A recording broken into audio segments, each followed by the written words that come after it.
Saludos hermanos, Dios les bendiga. En esta oportunidad nos sentimos bien gozosos de poder extenderle un gran saludo, un gran abrazo y aquí estamos con el pequeño Abraham que también le está saludando, oílo hablando ahí. Bueno, desde la distancia decirle que les extrañamos mucho y que esperamos verlos pronto para ir a enseñarles a Abraham y que lo conozcan. Espero que se gocen con la predicación que viene a continuación y que sea de edificación para cada uno de ustedes. Dios les bendiga. Muy bien, hermanos y hermanas. Vamos a la palabra del Señor en esta oportunidad y les invito a que me acompañen al libro de Jueces, capítulo 6, verso 1 en adelante. Jueces, capítulo 6, verso 1 en adelante. Vamos a ver acá la historia de un personaje que creo es de gran edificación para cada uno de nosotros, porque nos invita, nos enseña, ¿verdad? Y podemos ver a través de su ejemplo una gran verdad que todos nosotros como cristianos, hijos de Dios, debemos tener. Y es el coraje de obedecer. Y ese es el tema que vamos a compartir también en esta hermosa oportunidad que el Señor nos ha brindado. El coraje de la obediencia o el coraje de obedecer. Jueces capítulo 6, ¿verdad? ¿Lo tienen? Amén. Vamos a leer la palabra, el verso 1 en adelante, en el nombre del Señor Jesucristo. Dice así: Los hijos de Israel hicieron lo malo ante los ojos de Jehová, y Jehová los entregó en mano de Madián por 7 años.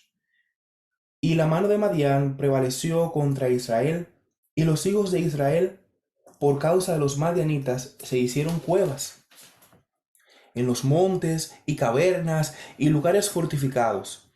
Pues sucedía que cuando Israel había sembrado, subían los madianitas y amalecitas y los hijos del oriente contra ellos, subían y los atacaban.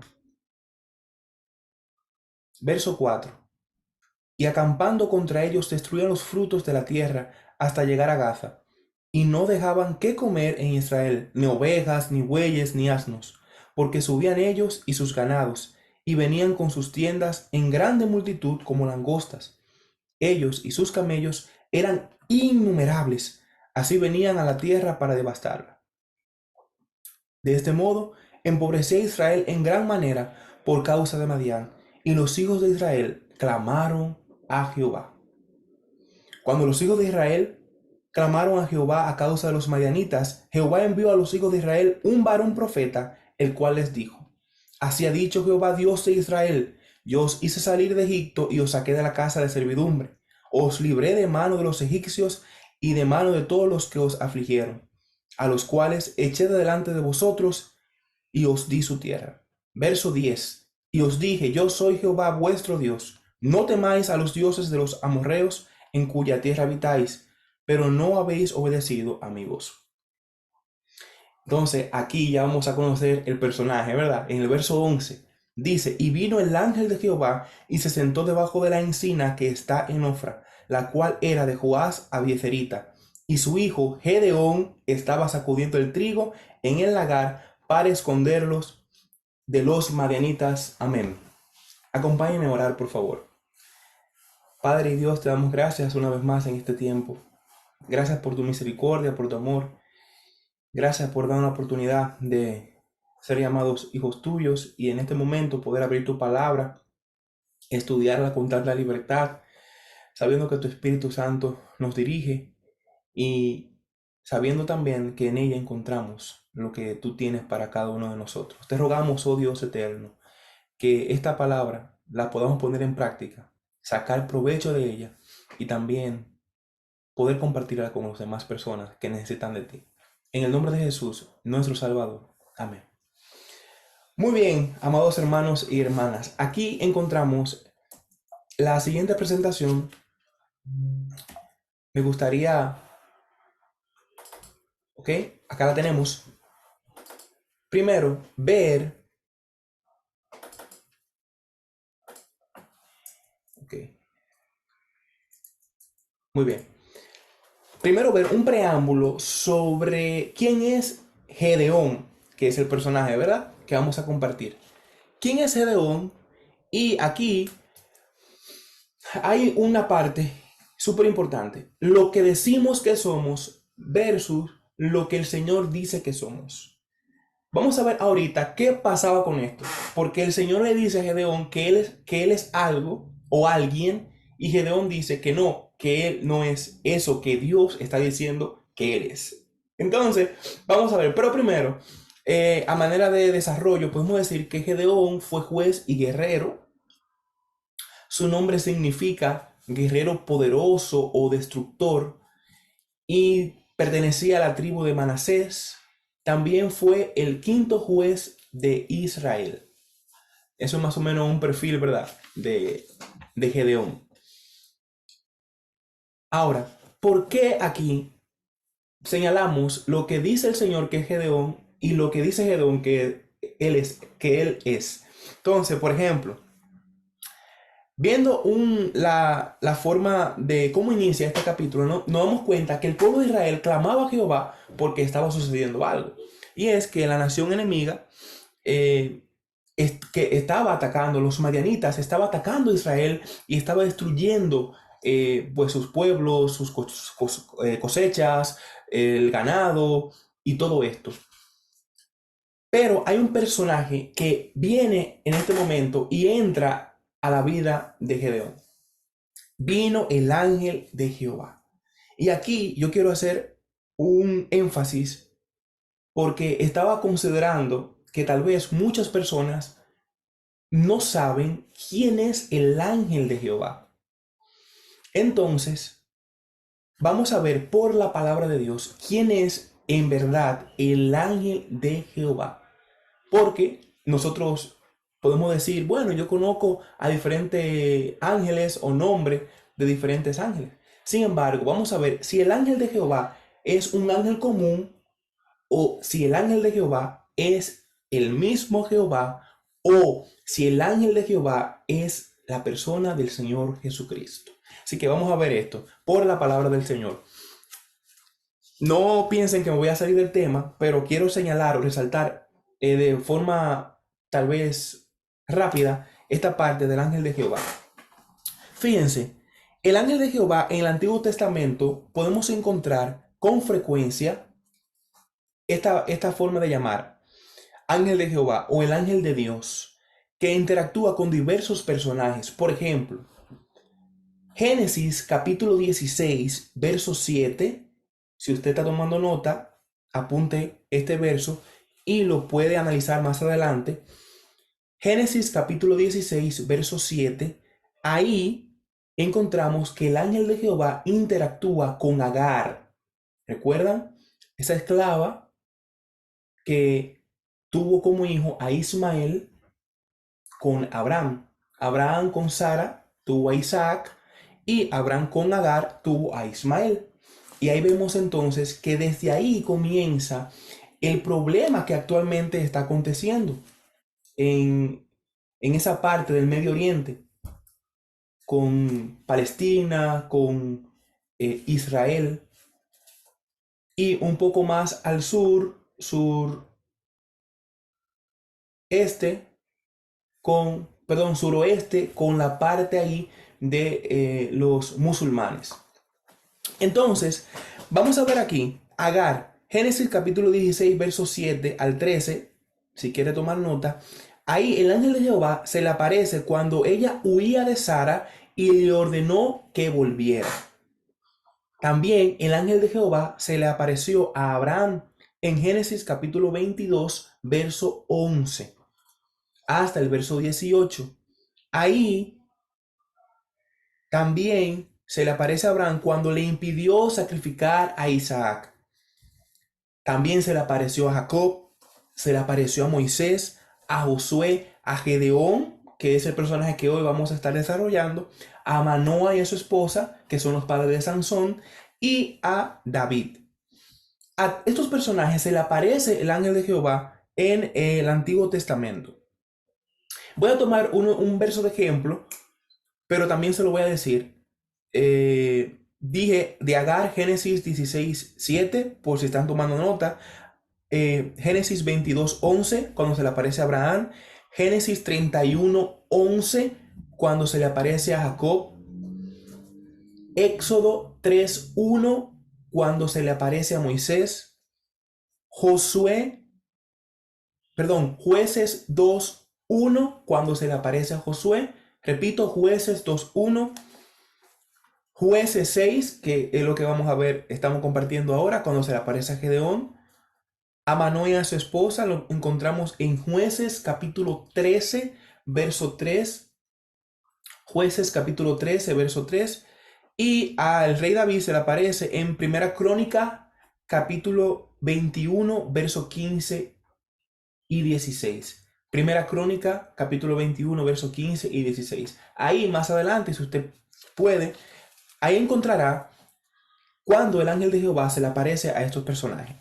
¡Qué impresionante! El ángel de Jehová les cambió la vida a muchos personajes de la Biblia y cambió la historia del pueblo de Israel. Entonces, ¿quién es el ángel de Jehová? Digamos primero que hay muchos ángeles anónimos que han sido enviados por Dios tanto en el Antiguo Testamento como en el Nuevo Testamento. Por ejemplo, los dos ángeles que sacaron a Lot de Sodoma y el ángel que sacó a Pedro de la cárcel. No tienen nombre esos ángeles. Solamente dice que un ángel de verdad sacó a Pedro de la cárcel y que un ángel libró a Lot de el incendio que se avecinaba a esa nación de Sodoma. También hay ángeles con nombre que han sido enviados por Dios a cumplir encomiendas específicas. Encontramos a el ángel Miguel, o más bien, perdón, el arcángel Miguel, que luchaba a favor del pueblo de Dios en el tiempo de Daniel. Arcángel Miguel. O podemos citar también, aquí sí, al ángel Gabriel, que fue enviado a anunciar el nacimiento de Jesús. Arcángel Miguel, ángel Gabriel. ¿Por qué esto de arcángel y ángel? Tal vez la gran mayoría saben, ¿verdad?, la diferencia, pero es bueno saber que existen diferentes tipos de ángeles y tienen diferentes formas de adorar al Señor. Por ejemplo, un arcángel tiene una instrucción específica, el cual obedece de parte de Dios. Un ángel también tiene una orden específica, un querubín también tiene una orden específica. Entonces existen otros tipos, pero como eso no es el tema, pero más o menos así para que sepan que los ángeles tienen diferente nombre y son utilizados para diferentes acciones que Dios requiera. Que Jehová, ¿verdad?, el Creador requiera. Entonces, podemos decir que todos los ángeles fueron creados por Dios. Y esto lo encontramos en Colosenses capítulo 1, verso 16. Colosenses capítulo 1, verso 16. Pueden tomar nota y ahí observar que dice que todas las cosas fueron creadas por Dios. En Colosenses 1, 16 y 17. Pero el ángel de Jehová que nos ocupa en esta ocasión es un personaje diferente. Como siempre, vamos a encontrar la respuesta a la luz de la palabra del Señor. Primero, vamos a notar algo muy especial que menciona en los pasajes en los que el ángel de Jehová aparece.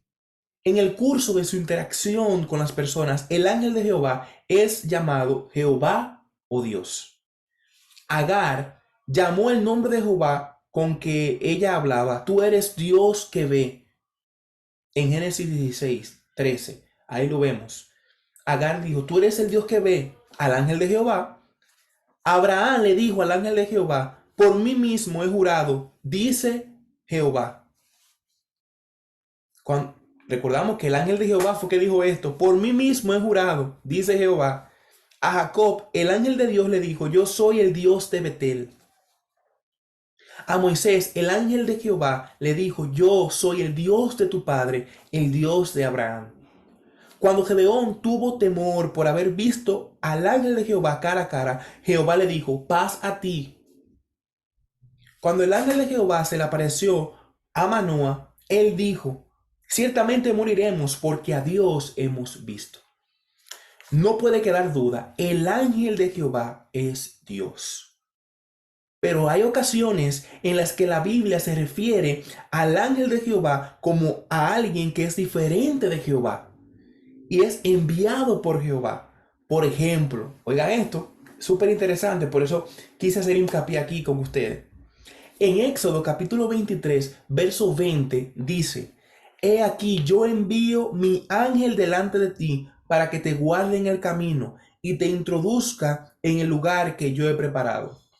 Zacarías 1, versos 12 y 13 dice: Respondió el ángel de Jehová y dijo: Oh Jehová de los ejércitos, ¿hasta cuándo no tendrás piedad de Jerusalén y de las ciudades de Judá, con las cuales has estado irado por espacio de 70 años?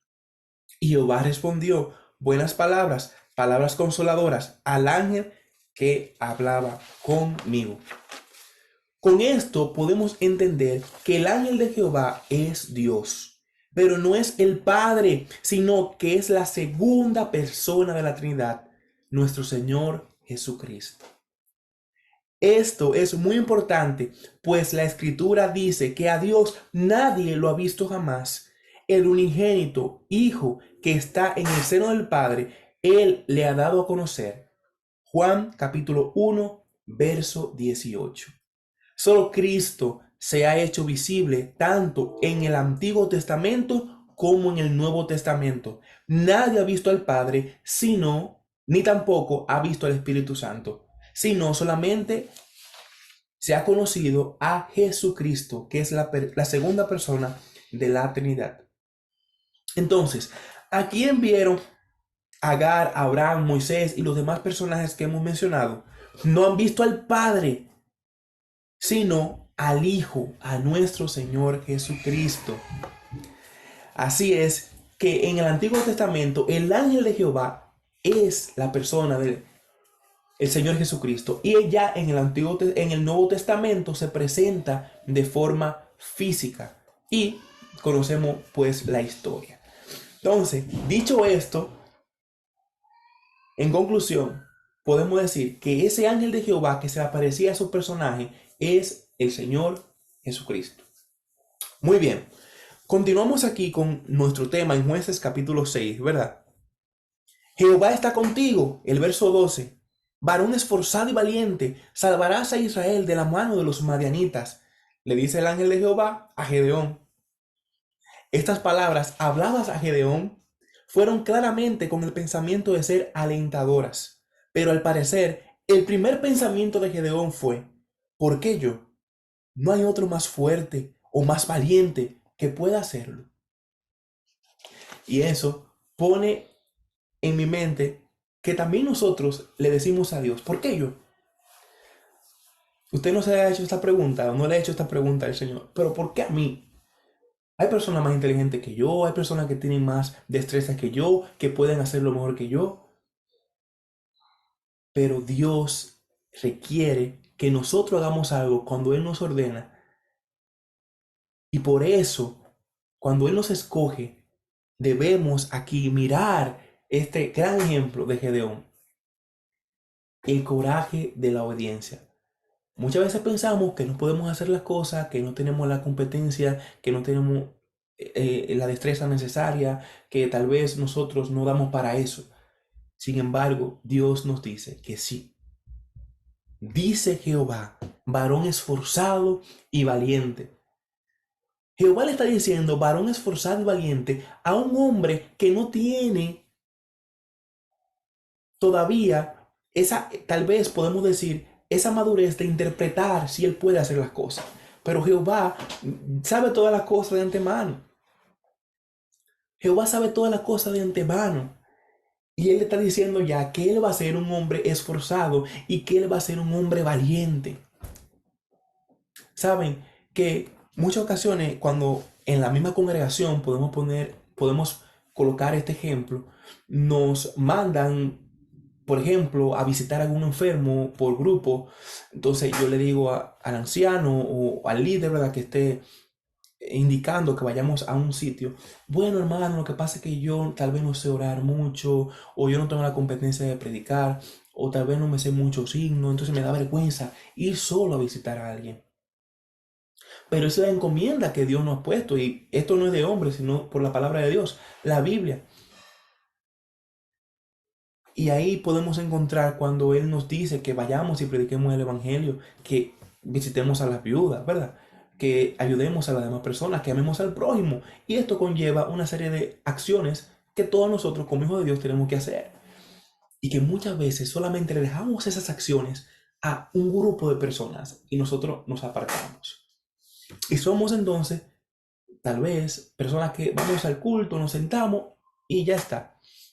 Pero no, Dios requiere que nosotros como sus hijos tomemos acción en todo lo que vayamos a hacer. Y más cuando Él nos ordena por la palabra a hacer algo. Bueno, dice Gedeón, ¿por qué yo? Seguro hay más personas que tienen más competencia, ¿verdad? Y los madianitas estaban ahí, imagínese usted, porque es muy fácil hacer algo cuando no hay obstáculos, ¿verdad? Pero en este caso había una nación enemiga ahí encima de ellos, castigándole constantemente, quitándole toda su comida, sus tierras también, destrozándolas y todo esto. Porque cuando todo va bien, nosotros estamos súper contentos con Dios y nos sentimos bien alegres. Bueno, va todo bien. Pero cuando viene ahí las dificultades, ahí es que Dios en verdad prueba sus mejores guerreros.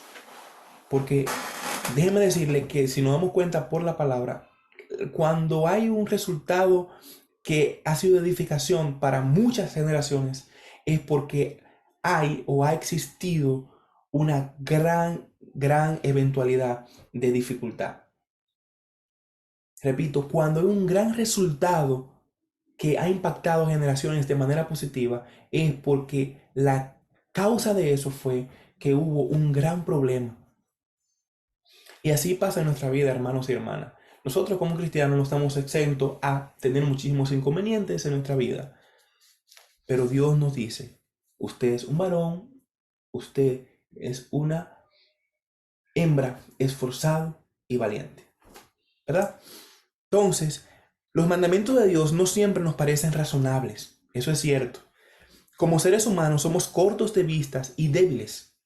Caemos una y otra vez cuando confiamos en nuestra propia fuerza en lugar de esforzarnos para encontrar y hacer la voluntad de Dios. Gedeón llegaría a experimentarlo él mismo en su vida. El verso 11, vamos a volver al verso 11, porque aquí me gustaría indicar algunas cosas. Vino el ángel de Jehová y se sentó debajo de la encina que está en Ofra. Hay algunos conceptos que vamos a ver aquí. En primer lugar, ya vimos el ángel de Jehová, pero ¿qué es una encina? ¿Qué es una encina? Aquí vemos, se refiere a aquel árbol que de tronco grueso, hojas alternas, copa redonda, la parte de arriba del árbol, y cuyo fruto es la bellota. Este es el fruto que comen las ardillas, la bellota. Las ardillas la guardan, ¿verdad? Para cuando llegue el invierno, pues ellas se sostienen con este alimento. Entonces, aquí el ángel de Jehová fue y estaba sentado debajo de la encina, o sea, debajo de ese tipo de árbol. Encina, un tipo de árbol. También encontramos otro término, lagar. Ahí estaba Gedeón cuando dice la cual era de Joás, Abiecerita, y su hijo Gedeón estaba sacudiendo el trigo en el lagar. ¿Qué es un lagar? Un lagar es un recipiente o un lugar que se escoge con anticipación para pisar la uva y de esta forma obtener el mosto de la uva o el jugo, ¿verdad? Sitio donde se prensa la aceituna también para sacar aceite o donde se machaca la manzana para obtener la sidra. Es decir, es un lugar donde se utiliza para que los frutos que puedan obtener de esa forma, pues el jugo, ¿verdad?, de ese fruto, se mantenga, se conserve. Es decir, que el lagar casi siempre estaba en un lugar cerrado. Y recordemos más arriba, en el verso 2, que dice: y la mano de Madián prevaleció contra Israel, y los hijos de Israel, por causa de los madianitas, se hicieron cuevas en los montes y cavernas y lugares fortificados. Eso da a entender que Gedeón estaba sacudiendo el trigo en el lagar, o sea, en un lugar oculto. Fíjense esto, en un lugar oculto. Y los que saben un poco más de campo pueden rectificar esto, que el trigo no se sacude en un lugar oculto o en un sótano, ¿verdad? O en una cueva. El trigo debe sacudirse al aire libre para que el aire, valga la redundancia, ¿verdad?, vaya pues quitando toda esa impureza cuando se limpia el trigo. Ahí en la imagen de fondo más o menos fue un ejemplo. Entonces, el trigo debe sacudirse al aire libre, pero Gedeón estaba trabajando el trigo, sacudiendo el trigo en el lagar, en un lugar mojado, en un lugar donde no podía darle mucho el sol. Estaba escondido, estaba trabajando, pero asustado, ¿verdad? ¿Quién no? Entonces, aquí vemos que Gedeón estaba sacudiendo el trigo en el lagar para esconderlo de los madianitas. Él estaba trabajando. Él estaba haciendo algo de provecho para su familia. ¿Qué estaba haciendo Gedeón cuando el ángel de Jehová se le apareció? Ahí vimos en el verso 11. Estaba ocupado, estaba haciendo algo. No estaba sentado viendo cómo el pueblo se caía a pedazos o haciendo cuento en una esquina. Gedeón estaba buscando el pan de cada día para mantener a su familia.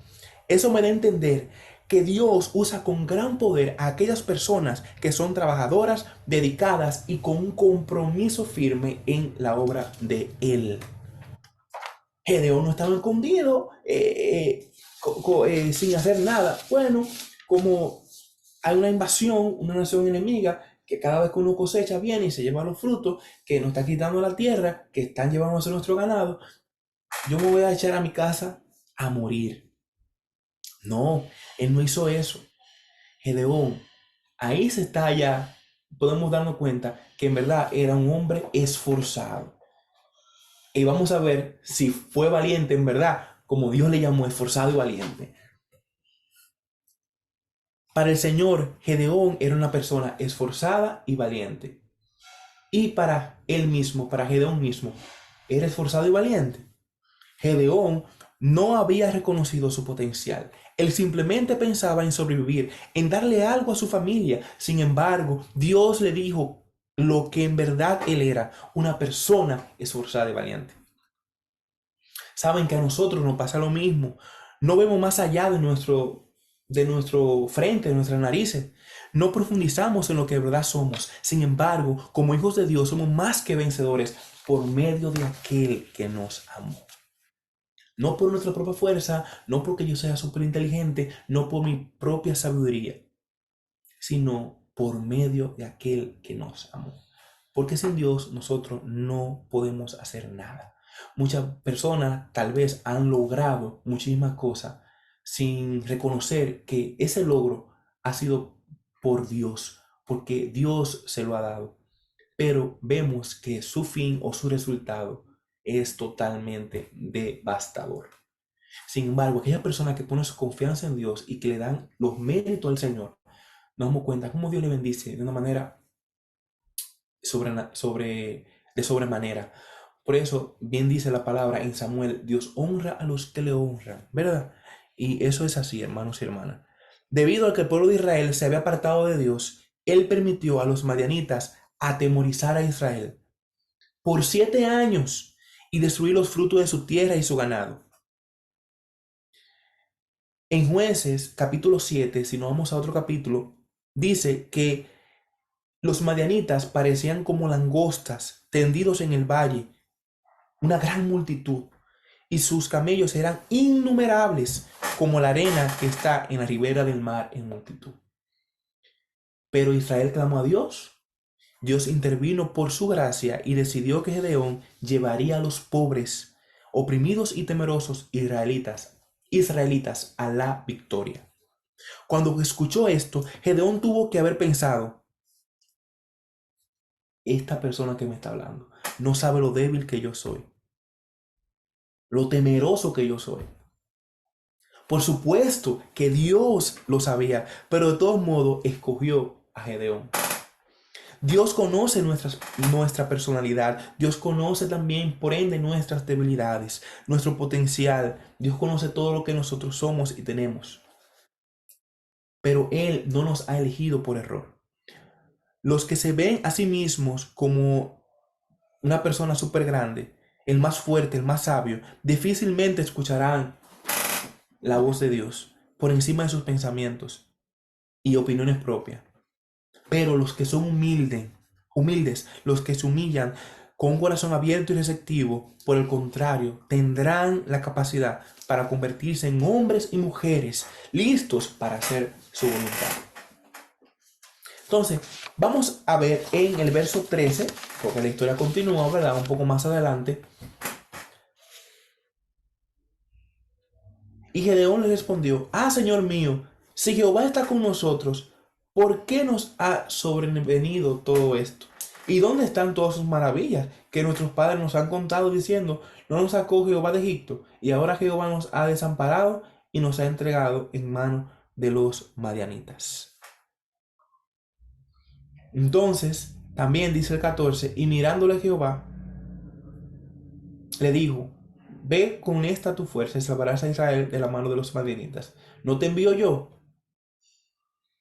Dice el Señor a Gedeón esta parte. Y más para adelante, para hacer un resumen, ¿verdad?, de la historia, por causa del tiempo, ahí vemos cómo Gedeón le pide diferentes señales a Dios. Ahí primero el ángel consumió en fuego la comida que Gedeón había traído de ofrenda. Después Gedeón dejó un vellón de lana en la era 2 noches seguidas. Primero, si veía el rocío, estaba pues alrededor de la tierra y el vellón estaba seco. Era una forma en que Dios estaba con él. Después, si el vellón estaba mojado por el rocío y la tierra estaba seca, era otra forma. Nos damos cuenta cómo Gedeón le pide al Señor diferentes pruebas de que en verdad Él iba a estar con él. Sin embargo, Dios se negó a dejar de creer en Gedeón. No porque Gedeón le pedía muchas cosas, muchas pruebas, o dos en este caso específicamente, ¿verdad? Dios dejó de confiar en Gedeón. Bueno, este me está poniendo mucho pretexto, déjame yo buscar a otro. No, Dios no hizo eso. Y Dios no hace eso con ninguno de sus hijos. Al principio sabemos que el mismo Dios sabe que las cosas pueden ser difíciles y que tal vez como humanos podamos como titubear y desconfiar. Sin embargo, Gedeón hizo algo y fue que él no dio un no rotundo y no voy a escuchar tu voz y no voy a hacer eso. Por ejemplo, Jonás sí lo hizo. Jonás, cuando Dios lo manda, ¿verdad?, a Nínive, él se desvía para otro sitio. De inmediato. Gedeón, en este caso, Dios le dice una cosa, él dice: no, yo no me creo eso. Pero si tú haces esto y aquello, le dice Gedeón a Dios, en este caso, vía, ¿verdad?, el ángel de Jehová, pues vamos a considerarlo. Entonces, es un poco de fe. Es un poco de fe que puede hacer de un gran resultado. Mediante un poco de fe podemos obtener un gran resultado. Dios se desanimó con todas estas peticiones constantes por parte de Gedeón. ¿Comenzó a reconsiderar elegir a otra persona? No. Todas estas señales y milagros sucedieron y le dieron a Gedeón la fuerza y fe que necesitaba. Dios se negó a dejar de creer en Gedeón, incluso cuando el mismo Gedeón había dejado de creer en sí mismo. El llamado de Gedeón nos enseña que la fidelidad privada es un requisito previo para ser usado públicamente. Miren, vamos a ver qué pasa en el verso 25 con la vida de Gedeón. Repito, para ser usado públicamente, la vida privada es muy importante. Gedeón debía poner su vida privada y la de su familia en orden. ¿Por qué de inmediato Gedeón no fue usado por Dios para luchar? Primero Dios establece un orden. Y Dios es un Dios de orden, eso lo sabemos, ¿verdad? Hace todo decentemente y en orden, dice la palabra. Y primero Dios quería que Gedeón pusiera en orden su casa, su familia. Y dice en el verso 25 del capítulo 6, aconteció que la misma noche le dijo Jehová, toma un toro del hato de tu padre, el segundo toro de 7 años, y derriba el altar de Baal que tu padre tiene, y corta también la imagen de acera que está junto a él. El llamado de Gedeón nos enseña que primero nosotros, aquí como dice el versículo, Dios está ordenando de que haga algo. El primero debe quitar el Baal, ese Dios, ¿verdad? Que tiene ahí. Y también la imagen de acera que tiene. Él debe quitar esto. Gedeón debía poner su vida privada y la de su familia en orden. El verso 26. Y edifica altar a Jehová tu Dios en la cumbre de este peñasco, en lugar conveniente, y tomando el segundo toro, sacrifícalo en holocausto con la madera de la imagen de acera que habrás cortado. Entonces Gedeón tomó 10 hombres de sus siervos e hizo como Jehová le dijo, mas temiendo hacerlo de día, por la familia de su padre y por los hombres de la ciudad, lo hizo de noche. Por la mañana, cuando los de la ciudad se levantaron, he aquí que el altar de Baal estaba derribado y cortado la imagen de acera que estaba junto a él, y el segundo toro había sido ofrecido en holocausto sobre el altar edificado. Y más adelante podemos ver cómo la persona va donde el padre de Gedeón, ven acá, ¿qué fue lo que hizo tu hijo? Destruyó la imagen que teníamos de Baal, también la imagen de acera. Gedeón quitó esos dioses falsos primero de ahí, de su ciudad, de la casa, de su familia. Gedeón destruyó esto y utilizó la madera de esas imágenes para ofrecerle sacrificio a Jehová, diciendo: Jehová es poderoso, Jehová es Rey de Reyes, Señor de Señores y el único Dios verdadero. Y el padre de Gedeón ahí fue inteligente, le dijo: bueno, contienda, si en verdad Baal es un Dios, que contienda él mismo por él contra Gedeón, porque si él es un Dios, que se defienda a él y que haga algo con Gedeón. Entonces ahí a Gedeón fue cambiado el nombre por Jerobbaal. Jerobbaal, que significa contienda Baal por él mismo. ¿Contenderéis vosotros por Baal?, le dice el padre de Gedeón a las personas que fueron a pelear porque le quitaron esos dioses falsos. Y nos damos cuenta cómo este supuesto Dios, ¿verdad?, no pudo defenderte porque es totalmente falso. Y las personas dejaron eso así. Bueno, es verdad, si Él es Dios de verdad, que se defienda. Ahora bien, vamos a ir a la derrota de los madianitas a través de la mano de Gedeón en el capítulo 7. Un avance rápido en el tiempo. Gedeón se ha armado ya con el espíritu del Señor y está a la cabeza de un ejército de 32,000 guerreros israelitas. 32,000 guerreros. O sea, Gedeón estaba súper contento porque pues tenía muchas personas a su lado. A mí me sucede eso en una ocasión, por ejemplo, cuando los primeros meses, cuando llegué a Estados Unidos, toda la familia se quedó sin trabajo. Se quedó sin trabajo la mamá de Débora, el papá de Débora, y Débora había llegado conmigo y estaba buscando también y no tenía trabajo, ¿verdad? Entonces se nos me ocurrió la idea, le dije: bueno, lo que vamos a hacer es delivery de comida en la guagua que tiene Débora aquí.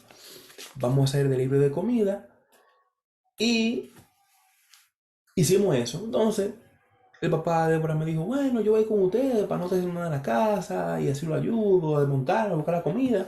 Y se subió. Bueno, nos fuimos. Después nos dijo la mamá: yo también, porque yo no tengo nada que hacer, que sé yo cuánto, los días que podía. Bueno, entonces en la guaguita íbamos todos ahí. Mi papá, la mamá, Débora y yo. Y Abraham en la barriga, ¿verdad? Entonces íbamos todos en la guagua, la familia, a hacer un delivery de comida. Y nos turneábamos. Entonces, por ejemplo, uno que buscaba aquí, después iba el otro, después, y así, pues, era el desarrollo, ¿verdad?, el desenvolvimiento del trabajo. Y yo me sentía contento porque me sentía acompañado, tenía personas a mi lado y todo esto. Me sentía confianza. Además, yo no sabía usar mucho el GPS. Como usted comprenderá, en Río San Juan, nosotros no estamos acostumbrados a usar un GPS constantemente. Entonces, imagínense aquí con muchísimas calles, muchísimas señales, y eso era una perdedera. Yo me pedí muchísimas veces y bueno, y usted sabe, es un gran lío. El caso es que yo me sentía en confianza porque tenía más personas a mi lado que estaba conmigo. Débora fue la primera en conseguir trabajo. Una menos que se iba con nosotros, que era como mi copiloto, que siempre me decía dobla por aquí o métete aquí, y me ayudaba con el GPS. Se fue Débora. Quedamos 3 solamente en la guagua. Después, el papá de Débora consigue trabajo. Nos quedamos solamente la mamá de Débora y yo. Y yo, bueno, ya hay más trabajo para mí porque tengo que pararme más y todo eso. Y después también la mamá consigue trabajo y yo me quedo solo. Solo sin saber mucho usar GPS. Solo, ya usted sabe. Me tenía que desmontar, tenía que buscar la comida, tenía que montarme otra vez, ya usted sabe. Y eso fue como un ajetreo al principio. Después, obviamente, que uno le coge el ritmo a eso, ahora me encanta andar solo. Ahora yo prefiero andar solo porque ya yo me sé mi guía, o sea, sé ver mi GPS, sé guiarme con eso y me pongo a escuchar mi música, lo que yo quiera y me siento súper bien. Bueno, en este caso quise traer este ejemplo a colación porque Gedeón se sentía confiado porque tenía 32.000 hombres, ¿verdad? Israelitas que iba a luchar con él, a ayudar a su nación. Y nosotros también nos sentimos súper contentos cuando tenemos una persona a nuestro lado. ¿Quién no se siente feliz cuando usted lo mandan, por ejemplo, a un campo a predicar y usted se va con 5 o 6 hermanos? Uno se siente contento, ¿verdad? Cuando, por ejemplo, el hermano Noé va a Bobita y se lleva a un grupo de hermanas y hermanos para ir a acompañarle y no va solo. Bueno, Gedeón también se sentía contento porque se sentía acompañado. Es realmente un ejército poderoso. Entonces vino un nuevo mandamiento de Dios. Vamos a ver si esa alegría le va a durar mucho a Gedeón. Todo el que tema, devuélvase a casa. Le dice, Dios sabía que Israel se iba a atribuir el mérito de la victoria y por eso le manda a decir a Gedeón, dile, todo el que tema que se devuelva a casa. Imagínese, ¿cuánto cree usted? Tire un número que se fueron a su casa. Y yo me imagino que en ese momento cuando Dios dijo esto, el primero que dijo algo fue Gedeón, seguro. ¿Crees que a Gedeón no le hubiera encantado escapar en ese momento? Bueno, ¿verdad? Ser uno de los que teme y no tener que ir a la guerra y arriesgarse a morir, porque si usted le da la opción de librarse de morir, lo que se creía, ¿verdad? Usted primero que se escapa. Yo también haría lo mismo. ¿Te imaginas cómo Gedeón cómo se debió haber sentido en ese momento? Cuando transmitió este nuevo mandamiento a sus 32.000 soldados, todo el que quiera que se vaya a casa. ¿Qué tipo de líder es este? Que voluntariamente le dice a sus soldados que escapen justo antes de la batalla. Vea usted, por eso es que al principio yo dije, a veces los mandamientos de Dios no nos parecen para nada razonables. Pero Dios tiene sus estrategias. Y fíjese que de esos 32.000 hombres, la primera prueba, de esos 32.000 se fueron 22.000 hombres. Es decir, que solamente el ejército de Israel tenía 10.000 hombres. Sin embargo, con todo esto, Dios aún dijo, no, esto es demasiadas personas, vamos a seguir reduciendo. Óigame. Entonces ahí Gedeón sí que se sintió medio apretado. Porque de 32.000 me quedan 10.000 y aún así Dios me está diciendo que es demasiado. Imagínese usted cómo se sintió Gedeón. Y podemos ver aquí entonces en el verso 4 del capítulo 7, verso 4 del capítulo 7. Y Jehová dijo a Gedeón, aún es mucho el pueblo, llévalos a las aguas, y ahí te los probaré. Y el que yo te diga, vaya este contigo, irá contigo, mas de cualquiera que yo te diga, este no vaya contigo, el tal no irá. Entonces llevó el pueblo a las aguas, y Jehová dijo a Gedeón, cualquiera que lamiera las aguas con su lengua, como lame el perro, a aquel pondrás aparte. Asimismo, a cualquiera que se doblare sobre sus rodillas para beber. Y fue el número de los que lamieron, llevando el agua con la mano a su boca, 300 hombres. Los demás se fueron a casa, los despacharon.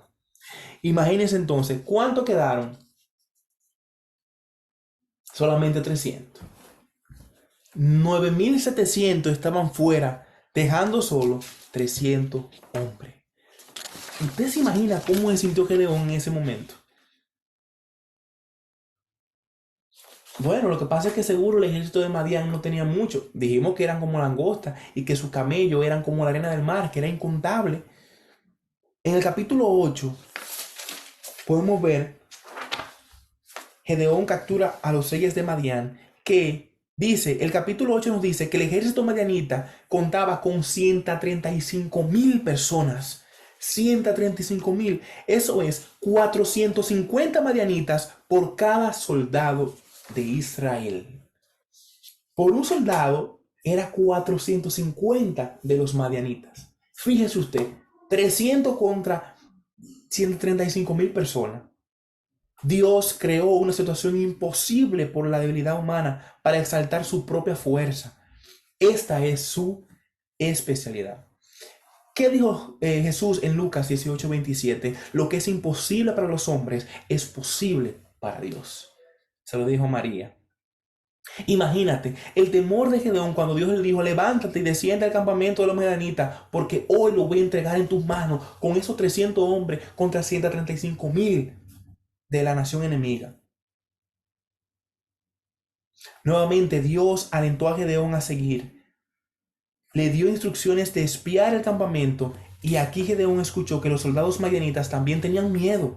Uno hablaba de un sueño donde veía que un pan de cebada rodaba hasta el campamento de Madián y golpeaba la tienda y la tienda caía. Esto no es otra cosa sino la espada de Gedeón, hijo de Joás, varón de Israel. Decían ellos, le estaba contando un compañero a otro del campamento de Madián.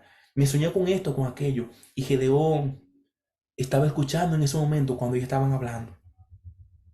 La fe de Gedeón se renovó al escuchar esto.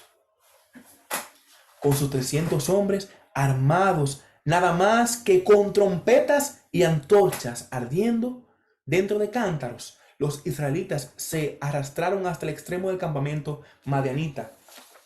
Ellos no batallaron con espada, ni con arcos, ni con nada de esto, ni con escudos, no tenían nada de esto. Ellos solamente fueron con una antorcha, con un cántaro dentro de la antorcha y trompetas. Oigan, instrumentos musicales. ¿Y qué pasó? Trompeta contra espada. Los madianitas fueron sorprendidos y pensaron que habían sido emboscados, porque cuando Gedeón dio la orden, por la espada de Jehová y de Gedeón, cuando Gedeón voció, comenzaron todas esas 300 trompetas, 301, ¿verdad? Con Gedeón, a sonar. Rompieron los cántaros, la antorcha, la luz de la antorcha fue puesta a descubierto. Imagínense, eso parecía, era un estruendo grandísimo. Los madianitas se asustaron pensando que eran muchísimos que venían contra ellos por el sonido que hacían los cántaros, por la trompeta, por esas grandes luces. Y eran 300 solamente. La estrategia que Dios utilizó es una forma que nos enseña en que Dios sabe todas las cosas, que Él es perfecto haciendo de lo imposible algo posible. Es una de las técnicas de combate más sobresaliente en la historia de las guerras. Esa con Gedeón, cómo Dios lo usó. Dios envió confusión a las filas del enemigo para que comenzaran a atacarse entre sí. Cuando terminó, 120.000 madianitas se habían matado unos con otros y los otros 15.000 salieron huyendo. 120.000 se mataron entre ellos. Ahí vemos la imagen de las aguas cuando fue probado, ¿verdad? Cuando solamente quedaron 300. Y aquí vemos en esta imagen cómo solamente se mataban entre ellos, estaban turbados. Se mataron 120.000. Y solamente entonces quedó 15.000 y 15.000 huyeron. Oigan eso. Se terminó. Dios había respondido a las oraciones de Israel. Usó a un hombre común llamado Gedeón, pero que creía en Dios. Hermanos y hermanas, reflexión final. Recordemos que el coraje de la obediencia es para nosotros, para los que hemos creído en Dios. Dios no escoge a personas que no tienen de Él o que no le han aceptado a Él. Dios nos ha escogido a nosotros que somos su guerrero aquí en la tierra. Parece imposible, parece difícil. Hay muchísimas eventualidades que tal vez nos impide, ¿verdad?, hacer lo que en verdad Dios quiere que hagamos. Y hay muchísimas acciones que nosotros nos ponemos. Y nuestro peor enemigo somos nosotros mismos cuando nos bloqueamos, cuando bloqueamos nuestra mente en que es imposible poder hacer eso. Pero nos damos cuenta que lo que nosotros decimos no es lo que Dios dice. Lo que Gedeón pensaba que era, Dios le dijo: tú eres un varón esforzado y valiente. Continuemos adelante en esta lucha del evangelio y que podamos siempre mantener nuestra fe puesta en el Señor, coraje en esa obediencia hacia Él, que Dios es paciente con nuestra fe. Gedeón le pidió muchísimas cosas a Dios, muchísimas pruebas, y Dios se la cumplió. Si usted se siente que tal vez eso no es de usted o Dios no quiere eso con usted, pídele en oración al Señor que le mande, que le dé el motivo, que le dé alguna prueba o algo. Pídele a Dios en oración en fe y Él obrará en nuestras vidas. Vamos a orar en esta preciosa oportunidad. Señor, gracias te damos por este mensaje. Gracias porque sabemos que es tu palabra y que ella nos habla cada día. Son nuevas cada mañana. Que podamos poner esta palabra en práctica. Ser hombres, mujeres esforzados, esforzadas, valientes. Cada día podamos poner el evangelio en alto, sabiendo que el que está con nosotros es el poderoso gigante, Rey de reyes y Señor de señores. Padre, guárdanos. Confiamos en ti. En el nombre de Jesús, nuestro Salvador. Amén. Dios le bendiga, hermanos y hermanas. Un gran abrazo. Les amo en el amor del Señor. Les extraño muchísimo y espero pronto compartir con todos ustedes. Bendiciones.